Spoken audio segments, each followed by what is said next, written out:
আল্লাহ রাব্বুল আলামিন কুরআনুল কারীমের মধ্যে বলেন, হে মুমিন বান্দারা, হে মুসলমান বান্দারা, হে ইমানদার বান্দারা, আয়াত্তাকিদুল মুমিনুনাল কাফিরিনা, অর্থাৎ কোন মুমিনরা, কোন মুসলমানরা, কোন ইমানদাররা কখনো কাফেরদেরকে বন্ধু বানাইতে পারে না, কখনো কাফেরদেরকে সঙ্গী বানাইতে পারে না, কখনো অমুসলিমদেরকে ওলি বানাইতে পারে না, কখনো বেঈমানদেরকে বন্ধু আর বন্ধুর সঙ্গী বানাইতে পারে না, অভিভাবক বানাইতে পারে না।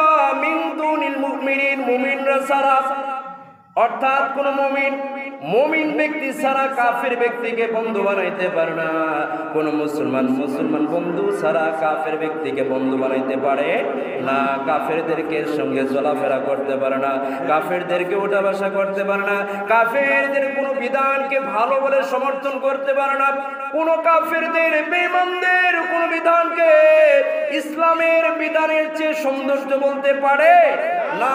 কোন বেঈমান যদি বলে ফেলে তওবা না করা পর্যন্ত ওই ব্যক্তি মুসলমান হবে না, তওবা না করা পর্যন্ত ওই ব্যক্তি মুমিন হইতে পারবে না।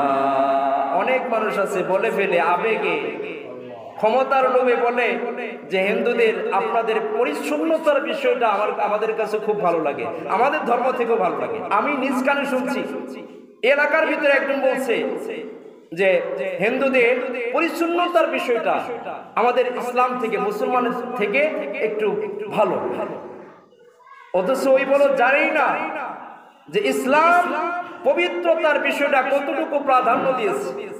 হাদিসের মধ্যে এসেছে আত-তুহুরু শাত্রুল ঈমান, পবিত্রতা হচ্ছে ঈমানের অঙ্গ, পবিত্রতা ঈমানের অঙ্গ। একজন ব্যক্তি ইসলামের ক্ষেত্রে কি পরিমাণ পবিত্রতার নির্দেশ দিয়েছে, আর অমুসলিমদের পবিত্রতার বিষয়টা নাকি মুসলমানদের চেয়ে সুন্দর। নাউজুবিল্লাহ বলেন।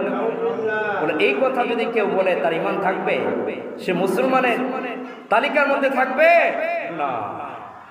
হিন্দুরাও তো স্বীকার করে, আরে কপাল পোড়া মুসলমান, হিন্দুরাও তো স্বীকার করে যে মুসলমানের প্রতিটি সুন্নাহ, প্রতিটি বিধান সবার সেরা, সর্বোৎকৃষ্ট।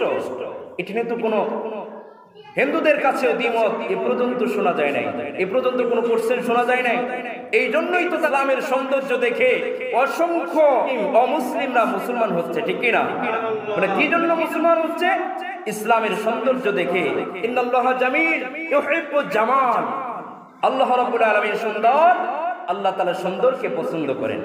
আপনি অসুন্দর হয়ে থাকলেন, আপনি নাফাক হয়ে থাকলেন, it is your personal matter, এটা আপনার ব্যক্তিগত বিষয়। এই জন্য তো আপনি রিলিজন, ধর্মকে উপরে আঘাত করতে পারেন না। আপনি ধর্মের বিষয়ে না জানেন, পবিত্রতার বিষয়ে না জানেন, আপনি চুপ থাকেন, কিন্তু ইসলামকে ডিনাই করবেন, ইসলামকে ইগনোর করবেন, এটা মুসলমানরা মেনে নেবে না, ঠিক কিনা? আমার বাবাকে কষ্ট দেন, আমার বাবাকে আঘাত করেন, মেনে নিব। আমাকে আঘাত করেন, মেনে নিব। আমার রাসূলকে আঘাত করবেন, আল্লাহকে আঘাত করবেন, ইসলামকে আঘাত করবেন, এক ফোঁটা রক্ত থাকাকালীন মেনে নেওয়া হবে না, ঠিক কিনা? কোন ব্যক্তি যদি নামাজকে অস্বীকার করে, নামাজ নাই, পড়া লাগবে না, এই কথা যদি কেউ বলে, সঙ্গে সঙ্গে সে বেঈমান এবং কাফের হয়ে যাবে। এবং তার ঈমান না নিয়ে আসা পর্যন্ত, নতুন করে তওবা না করা পর্যন্ত যদি মৃত্যুবরণ করে, তওবা না করে সে কাফের হয়ে মৃত্যুবরণ করে। আল্লাহ রাব্বুল আলামিনের কোনো বিধানকে, আল্লাহ রাব্বুল আলামিনের কোনো হুকুমকে ডিনাই করে দেওয়া, অ্যাবাউট করে দেওয়া, ইগনোর করা, এটাও একটি কাফের হওয়ার, বেঈমান হওয়ার উল্লেখযোগ্য কারণ। ফর এক্সাম্পল, আপনি এত বড় জান্নাত কি জন্য বানাইছে আল্লাহ? এত বড় জান্নাত আল্লাহ কেন বানাইছে? ঘৃণা নিয়ে অপচয় করছে আল্লাহ তাআলার বিধানকে। এইভাবে আপনি তিরস্কারি করলেন, মস্কারি করলেন, বলে আপনি সঙ্গে সঙ্গে আপনি কাফের হয়ে যাবেন, বেঈমান হয়ে যাবেন। আল্লাহ রাব্বুল আলামিনের এমন কোন বিধান, বিশ্বনবী সাল্লাল্লাহু আলাইহি সাল্লামের কোন সুন্নাহ, কোন বিধানকে নিয়ে কেউ যদি টিটকারি করে, কোন বিধানকে নিয়ে যদি কেউ মস্করা করে বিশ্বাসের সাথে, বলে সে সঙ্গে সঙ্গে বেঈমান আর কাফের হয়ে যায়। এজন্য ইসলামের কোন বিধান, রাসূলের কোন সুন্নাহ, আল্লাহ রাব্বুল আলামিনের কোন বিধানকে নিয়ে কেউ টিটকারি আর মস্করি করবে, এটি মেনে নেওয়া যায় না। বলছিলাম, সঙ্গী বানাইতে হবে কাদেরকে? নেককার ব্যক্তিদেরকে। বন্ধু বানাইতে হবে কাদেরকে?